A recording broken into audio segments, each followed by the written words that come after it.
Halo guys, selamat datang di channel gua Omon-omon saham. Di video kali ini gua akan omon-omon saham yang sebenarnya ini saham bagus ya guys ya, tapi terakhir kemarin closing itu harganya turun jauh ya guys ya. Ini saham Astra Internasional guys ya. Gua dulu mantan karyawan di sini guys ya. Gua dulu mantan karyawan di salah satu anak perusahaannya Astra ini guys ya, tapi gua udah keluar guys ya, udah lama keluar dari tahun 2020 gua keluar dari Astra itu. Ini sebenarnya perusahaan bagus guys ya, tapi harganya itu kita lihat guys ya, turun terus guys ya, turun terus guys selama 1 tahun terakhir, dan sekarang itu berada di titik terendahnya ya guys ya. Nah ini kita sekarang mau omon-omon dia ini mau lanjut turun terus lagi atau dia akan bangkit guys ya. Ini kita akan omon-omon bareng-bareng guys ya, omon-omon bareng-bareng saham Astra Internasional ini, mantan perusahaan gua ini, apakah akan bangkit atau semakin terpuruk guys ya, kayak gitu guys. Oke, kita lihat dulu guys ya, fundamentalnya guys ya, kita lihat fundamentalnya. Oke guys, tapi sebelum lanjut guys ya, gue mau infoin ke kalian guys ya, kalau omon-omon saham itu sudah monetize guys ya, tapi belum keluar iklannya karena menunggu jam tayang. Nah sambil menunggu iklan muncul guys ya, kalian bisa bantu support gue dengan mengklik tombol terima kasih guys ya. Nah nanti setelah lu klik itu ada ucapan terima kasih, itu minimal dari 20.000 sampai maksimal 5 juta guys ya. Lu nggak usah gede-gede guys, kalau lu ada rezeki lebih ya, gua dengan senang hati akan terima kalau lu isi 20.000 ini. Ini bisa diambil dari kartu kredit kalian atau dari pulsa handphone kalian ya guys ya. Oke, seperti itu guys ya, omon-omon saham, mohon supportnya bagi yang berlebih rezekinya aja. Tapi kalau kalian rezekinya juga seret ya sudah, tidak usah, tidak apa-apa guys ya. Oke guys, kita akan lihat fundamental dari Astra Internasional ini guys. Kalau lihat dari net income-nya, kita lihat revenue-nya dulu ya guys ya. Revenue-nya itu 2021 251 ya, Q1-nya ya. Kita lihat yang tahunannya aja ya guys ya. Tahunannya itu 233 triliun ya. Lalu 2022 naik 301 triliun. 2023 naik lagi 316 triliun ya guys ya. Secara kinerjanya ini malah semakin naik ya guys ya. Ini kok lucu ya guys ya, kinerjanya semakin naik ya, tetapi kalau lihat ini semakin turun guys ya, semakin turun. Kalau kita lihat 5 tahun terakhir, nah dia itu 2020 wajar guys, dia kecil ya guys ya, wajar turun, semuanya juga turun waktu itu. Tapi di 3 tahun terakhir ini kinerjanya dia tuh semakin naik, tapi harganya kok semakin turun gitu loh guys. Itu yang unik guys ya. Ini kita coba cek ya guys ya. Kalau penyebabnya sih sepertinya isu-isu negatif ya, isu-isu negatif dari isu-isu negatif adanya mobil-mobil listrik dari BYD itu membuat masyarakat tuh panik guys ya, membuat masyarakat panik, jadi pada kabur ninggalin Astra Internasional. Padahal sebenarnya sih guys, sebenarnya mobil itu bukan satu-satunya lini bisnis Astra Internasional ya guys ya. Jadi Astra Internasional ini holding company guys, holding company, tetapi dia juga punya dia juga punya lini bisnis sendiri gitu loh guys ya. Jadi dia itu jualan mobil memang ya, jualan mobilnya itu BMW, Peso ya guys ya. Bukan saingan dari BYD sebenarnya ya. Justru yang saingannya BYD itu perusahaan-perusahaan yang di bawahnya Astra ya, kayak Daihatsu ataupun Toyota gitu loh guys ya. Gitu. Dan dia juga punya perusahaan lain yaitu Astra Agrolestari yang bergerak di bidang kelapa sawit ya. Banyak guys ya. Intinya ada kelapa sawit, pertambangan ya, alat berat guys ya. Terus ada juga Autopart ya, ada juga finance, 3 finance ya, 3 perusahaan pembiayaan guys ya. Bahkan dulu pernah ada ya Bank Permata, tapi udah dilepas ya guys. Udah nggak jadi bagian dari Astra, tetapi di bidang keuangannya masih ada gitu loh guys ya. Jadi perusahaan Astra ini holding company, banyak banget perusahaan-perusahaan di bawahnya gitu.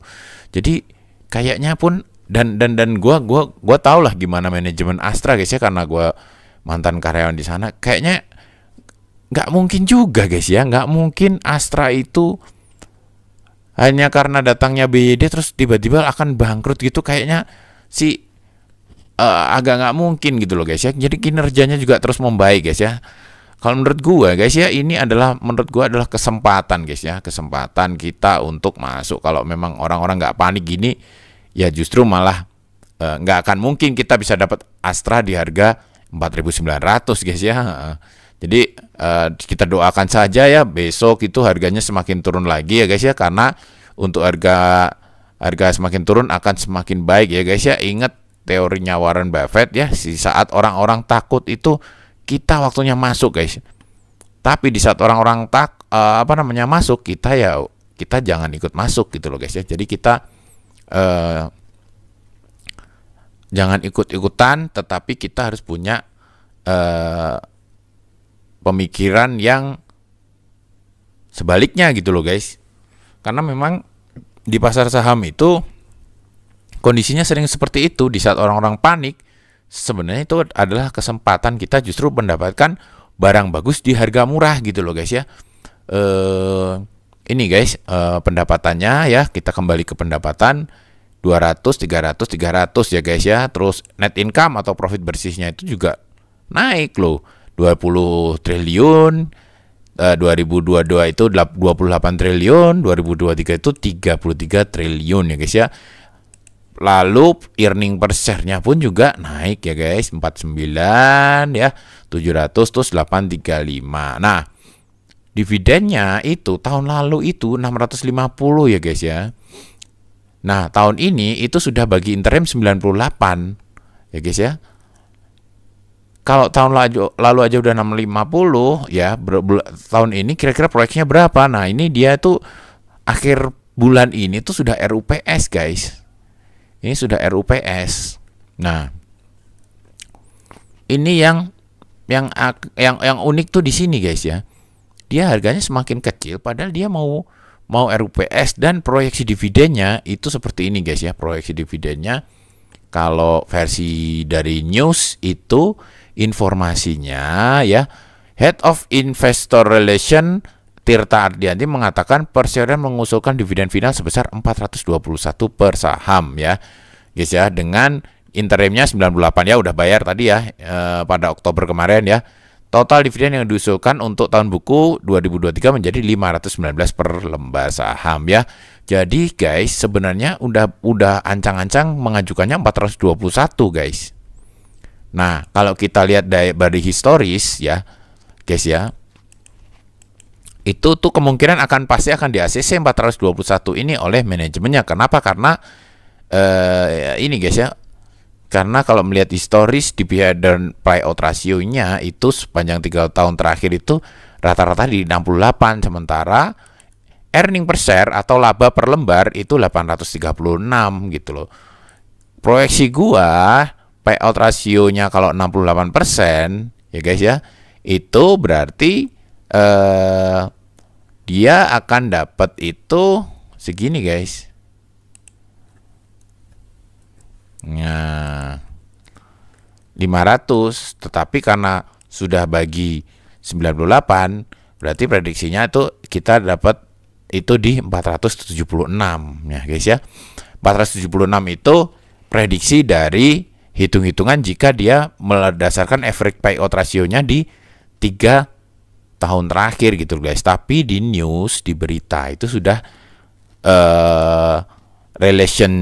investor relationnya itu sudah mengatakan bahwa dividen finalnya itu 421 per saham gitu loh guys ya. Itu kemungkinan besar pun akan di ACC gitu loh guys ya. 30 April bulan ini ya, akhir bulan ini dia akan RUPS ya. Itu udah diusulin 421. Kalau ini di ACC ya guys, kalau ini di ACC itu dengan harga sekarang itu kita bisa dapat yield 8,59% guys ya. Lumayan ya guys ya. 8,59% ini, dan ini adalah dividen final gitu loh. Sebelumnya udah bagi 98, total itu 519 guys ya. 519 loh guys ya. 519 ya. Kalau dilihat dari totalnya itu dividen yieldnya itu 10% loh guys. Gede banget ini guys. Ini lumayan gede untuk perusahaan sebagus Astra ya guys ya. Nah, gua nggak ngerti kenapa banyak masyarakat yang ketakutan ya guys ya dengan kehadiran BYD dan mobil-mobil listriknya gitu loh, sehingga mereka merontokkan atau mereka banyak yang lari dari Astra International ini sehingga harganya tuh jatuh gitu loh guys. Kalau menurut gua guys ya, ini opini gua pribadi ya guys ya, otomatis gua akan invest di sini. Gua akan mulai cicil ya guys ya. Gua akan mulai cicil karena ini itu secara performance itu sebenarnya bagus guys ya. Secara performance itu sebenarnya cukup bagus ya. Cuman nggak tahu kenapa banyak sentimen negatif yang menyebabkan harga dia ini semakin lama semakin turun gitu guys ya. Kalau gua sih, gua akan collect ini ya guys ya.